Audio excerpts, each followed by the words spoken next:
Vamos para a nossa quinta questão, certo? Na quinta questão, nós vamos ter o seguinte. Texto 1. Nunca houve no mundo tanta gente vivendo com suas necessidades básicas atendidas. Opa! Nunca uma porcentagem tão alta da população mundial viveu fora da miséria. Uma vitória espetacular num planeta com 7 bilhões de habitantes. Nunca houve menos fome. Nunca tantos tiveram tanta educação, nem tanto acesso à saúde. José Roberto Guzzo, O Mundo de Angústias, Veja, 2017. Beleza. Texto 2. Mais sóbrio e talvez mais pessimista é olhar para quanto cada grupo se apropriou do crescimento total. Os 10% mais ricos da população global se apropriaram de 60% de todo o crescimento do mundo entre 1988 e 2008. Pesado, né? Tá falando de forte concentração aí financeira, né? Uma grande massa de população melhorou de vida, é verdade.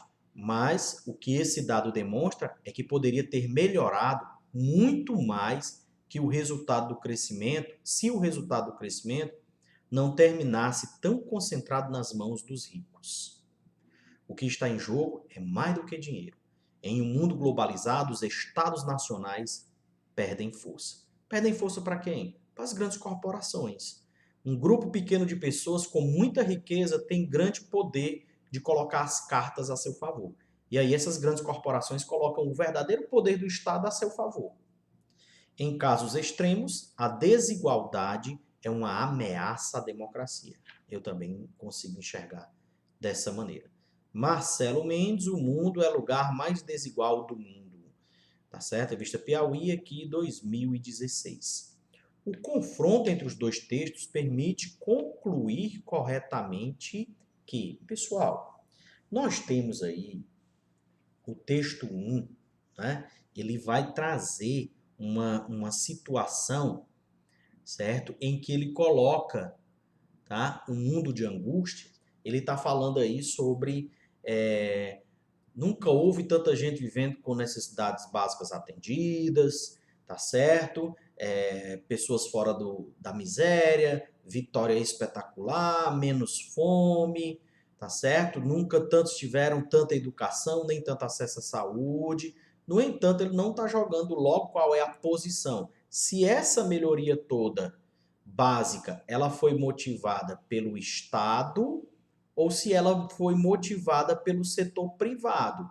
Porque, teoricamente, quando você tem acesso a recursos econômicos, você pode bancar a saúde, você pode bancar a escola, a sua universidade, né, o seu lazer, a sua moradia e, consequentemente, isso tende a reduzir de fato essa situação, quando existe melhoria.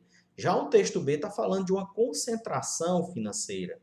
Tá? E nessa concentração financeira, o que está em jogo, como ele coloca, não é o dinheiro. É a ideia dos estados perderem força, tá certo? É a ideia das pessoas ficarem mais pobres e isso é uma ameaça ao contexto democrático.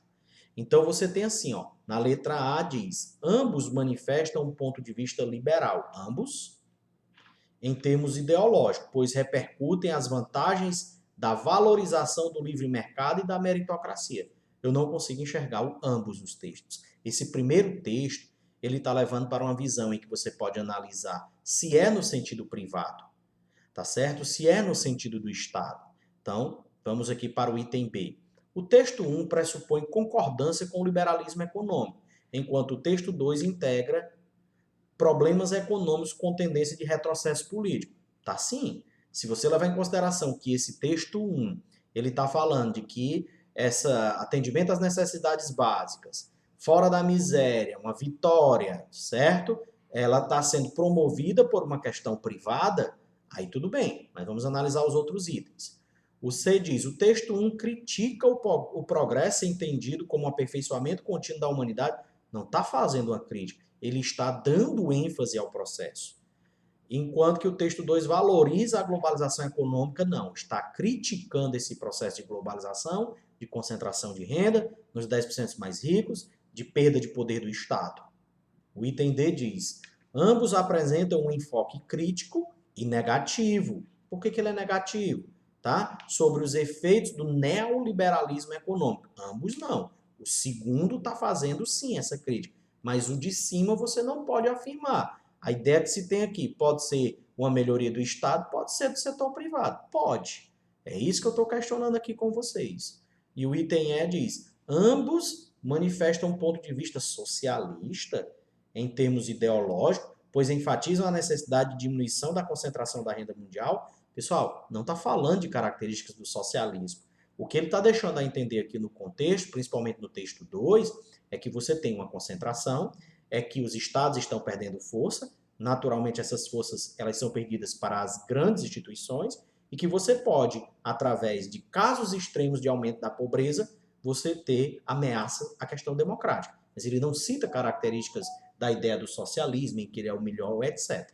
Portanto, vai nos restar o item B, de beijinho, fazendo a observação de que, lá na situação de cima, você pode ainda ficar na dúvida. Era necessário ter um tema ou algo que enfatizasse mais ainda que no texto 1 está falando dessas melhorias, porque é o indivíduo, através da visão da melhoria da renda do setor privado, ele vem tentando, buscando promover melhorias da atenção básica, né, diminuição da fome, da miséria e etc. Tá bom? Mas eu deixo essa observação aí, você poderia ficar em dúvida nesse item B, mas os outros você vai trazendo a eliminação aí gradativa do processo, certo? Portanto, a opção correta dessa quinta questão vai ser o item B de beijo.